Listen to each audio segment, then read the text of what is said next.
মার সামনে যখন সন্তান এইভাবে চোখের পানি ছেড়ে দিয়েছে, সঙ্গে সঙ্গেই মার হৃদয়ের মধ্যে যত কষ্ট আর দুঃখ ছিল সবকিছুই মুহূর্তের মধ্যে মা ভুলে যে সন্তানকে বুকে টেনে নিয়েছে। জোরে বলেন আল্লাহু আকবার। যে তোর মতো সন্তানের আমার দরকার নাই, তুই আমার বাড়ি থেকে বের হয়ে যা। সন্তান একটু চিন্তা করলেন, চিন্তা করে সোজাই ঘর থেকে বের হয়ে বাজারের দিকে হাঁটতে শুরু করছে। সন্তানের ভিতরে একটু রাগ আসছে যে মা যেহেতু বের করেই দিল, আমি আর মার বাড়িও থাকবো না, বাজারে যে কোনো দোকানে কাজ করে আমি জীবিকা উপার্জন করে আমার লাইনে আমি চলতে থাকবো। সন্তান বাজারে যাওয়ার পর কাজ করে কিন্তু শান্তি পায় না। দেখে যে মার যে ভালোবাসা, মার যে মমত্ব, এই জিনিসটা আর কোথায় খুঁজে পায় না। টাকা পয়সা পায় কিন্তু মার ভালোবাসা এটা আর কোথায় পায় না। বিভিন্ন জায়গায় যে কাজ করে কাজ পায় কিন্তু মার ভালোবাসাটা আর কোথায় পায় না। এক পর্যায়ে সন্তান আবার সব জায়গা থেকে ঘুরে ঘুরে ফেরত এসে আবার ঘরে এসে দেখলেন মা এখনো ঘরের দরওয়াজা লাগিয়ে আছে, ঘরের দরওয়াজা বন্ধ। শিশু বাচ্চা ৮-১০ বছর বয়স, বাচ্চাটা কি করলেন, ঘরের দরওয়াজা বন্ধ, ঘরের দরওয়াজার চৌকাঠের উপর মাথাটা লাগাই ওই জায়গায় ঘুমিয়ে গেলেন। আল্লাহু আকবার। হঠাৎ মা দরওয়াজা খুলে দেখে সন্তান ওই দরওয়াজার মধ্যে ঘুমিয়ে আছে, কিন্তু মার রাগ এখনো ঠান্ডা হয় নাই। মা এখনো রাগান্বিত অবস্থায় রয়েছে। মা আবার তাকে ধমক দিয়ে বলছে, তুই আবার আমার বাড়ি আসছিস, তুই আমার বাড়ি থেকে বের হয়ে যা। সন্তান চোখের পানি ছেড়ে দিয়ে বলছে, রে মা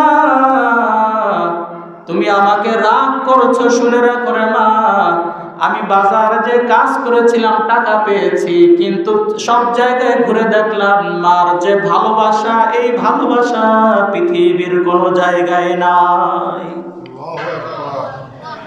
মার সামনে যখন সন্তান এইভাবে চোখের পানি ছেড়ে দিয়েছে, সঙ্গে সঙ্গেই মার হৃদয়ের মধ্যে যত কষ্ট আর দুঃখ ছিল সবকিছুই মুহূর্তের মধ্যে মা ভুলে যে সন্তানকে বুকে টেনে নিয়েছে। জোরে বলেন আল্লাহু আকবার।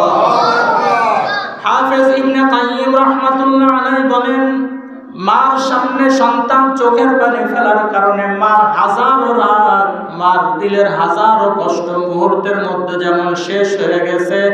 আল্লাহ পাক রব্বুল আলামিন যিনি দয়া আর মায়া করে মানুষকে সৃষ্টি করেছেন, এই মানুষ যখন নিজের অপরাধ আর গুনাহের কথা স্মরণ করে যখন মালিকের দরবারে চোখের পানি ছেড়ে দেয়, রব্বুল আলামিন বলেন চোখের পানি জমিনে পড়ার পূর্বে মাফ করে দেন কে?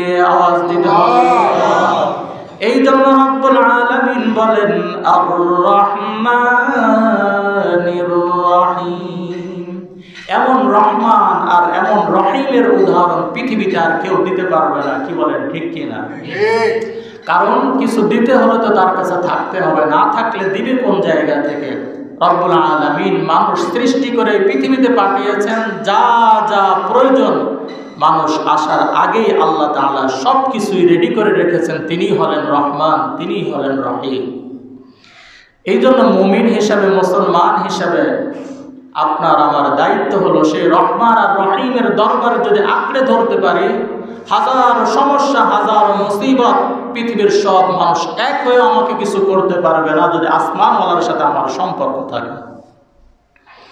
এই জন্য আমরা যারা নামাজে আসছি, আল্লাহ পাক রব্বুল আলামিন যেন আমাদের সবাইকে সেই রহমানের দুয়ার আঁকড়ে ধরে মৃত্যু পর্যন্ত থাকার তৌফিক দান করেন।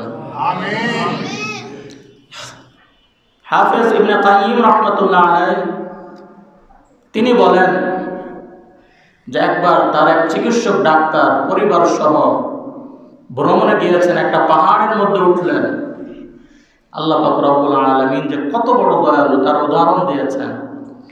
পাহাড়ে ওঠার পর তাদের সামনে গোল আকৃতির একটা পাথর সামনে পড়ছে। মেয়ে বলছে, মা এই পাথরটা তো আমাদের ড্রয়িং রুমের যে কালার, সেই কালারের মতো দেখা যায়। মা বলছে, তাহলে পাথরটা নিয়ে নাও। এই চিকিৎসক ডাক্তার তার পরিবার মেয়ে সহ এই পাথরটা বাসায় নিয়ে আসছে। আসার পর পাথরটা সুন্দর করে ড্রেসিং টেবিলের মধ্যে রেখে দিয়েছেন। 1 মাস 2 মাস নয়, দীর্ঘ 2 বছর এই পাথরটা তার বাসার মধ্যে রয়েছে। আল্লাহু আকবার। 2 বছর পরে আল্লাহর এই বান্দি পাথরটা পরিষ্কার করার জন্য যখন বের করছে, বের করার পর হঠাৎ হাত থেকে পাথরটা পড়ে ফ্লোরের মধ্যে পড়ার পর পাথরটা 2 খণ্ড হয়ে গেছে, টুকরা টুকরা হয়ে গেছে। আল্লাহর বান্দি বলে, পাথরটা যখন আমার হাত থেকে পড়ে জমিনের মধ্যে পড়ে 2 টুকরা হয়ে গেল, আমি দেখলাম এই পাথরের ভিতর থেকে ছোট্ট একটা পোকা বের হয়েছে। জোরে বলেন আল্লাহু আকবার, আল্লাহু আকবার। যে একটা পাথর 2 বছর তার বাসার ড্রয়িং রুমের ভিতরে শোপিসের মধ্যে রয়েছে, 2 বছর পরে যখন ঘরের ভিতরে পড়ছে, পড়ার পর দেখে একটা পোকা বের হয়েছে এই পাথরের ভিতর থেকে জীবিত অবস্থায়। আল্লাহু আকবার।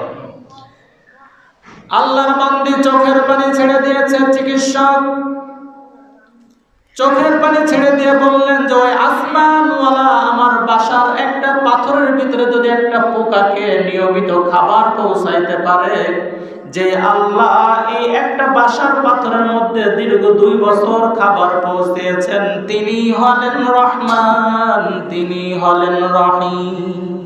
আল্লাহু আকবার। যে একটা পাথর বাসার ভিতরে রয়েছে, তার ভিতরে একটা পোকা রয়েছে, সেই পোকাকে নিয়মিত খাবার দান করেন কে? আল্লাহ পাক রব্বুল আলামিন। পয়গম্বর সুলাইমান সারা পৃথিবী রাজত্ব করেছেন। একবার তার মনে আবেগ হলো, সংক্ষেপে বলছি, যে আমি আল্লাহ তাআলার মাখলুককে, আল্লাহ তাআলা তো নিয়মিত খাওয়ায়, আমি একটা খাবারের ব্যবস্থা করব। দুনিয়ার মানুষ যেমন দাওয়াত খাওয়ায়, আমি একটু দাওয়াত খাওয়ার ব্যবস্থা করব। এক পর্যায়ে সিদ্ধান্ত নিল কাকে আগে খাওয়াবে। কয়েক মাস খাবার পাক করার পর বিশাল এলাকা শুধু পাতিল পাক করে পাতিল দিয়ে ভরে ফেলছে। আল্লাহ তাআলা খাবারটা নষ্ট হওয়া থেকে হেফাজত রেখেছেন। অনেক খাবার যখন জমা হয়ে গেল, তার যখন মনে হলো না এখন খাবার হয়েছে, যে খাবার আমি সবাইকে খাওয়াইতে পারবো। সবার একটা তো এস্টিমেট থাকে যে আমি কত মানুষ খাবো, কতটুকু খাবার প্রয়োজন।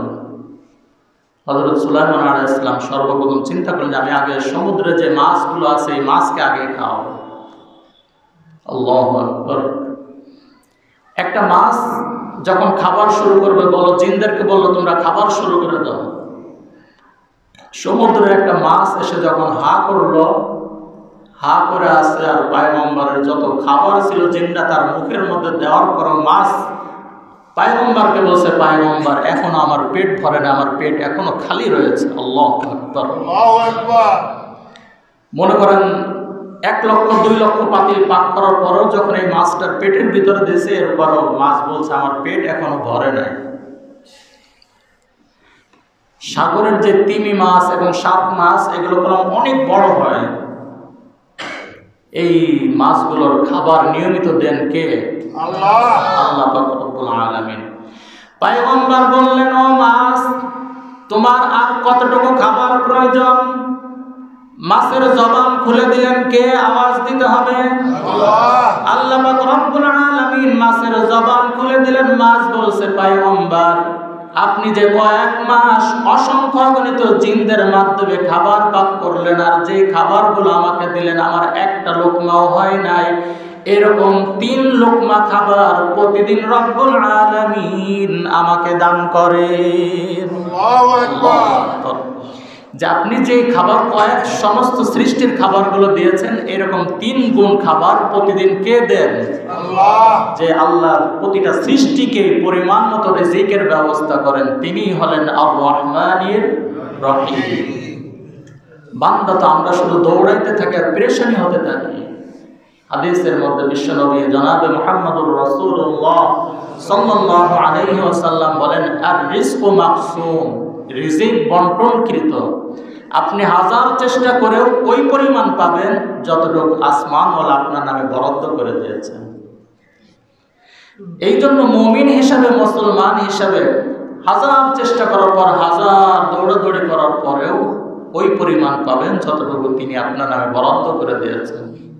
মৃত্যু যেমন মানুষকে খোঁজ করতে থাকে, তার বরাদ্দকৃত রিজিকটাও ওই বান্দাকে ওইভাবে প্রতিদিন খোঁজ করে যে আমার ওই রিজিকওয়ালা বান্দাটা কোথায়। আপনার খোঁজ করতে হবে না, ওই রিজিকে আপনাকে খোঁজ করবে আপনার কাছে আসার জন্য।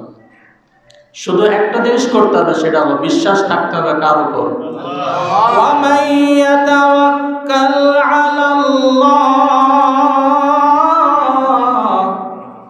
ومن يتوكل على الله فهو حسبه এরা মুসলমান যদি সেই আসমান ওয়ালার উপর যদি বিশ্বাস রেখে তুমি কাজ করতে পারো আমল করতে পারো রব্বুল আলামিন তোমার জন্য যথেষ্ট হয়ে যাবে।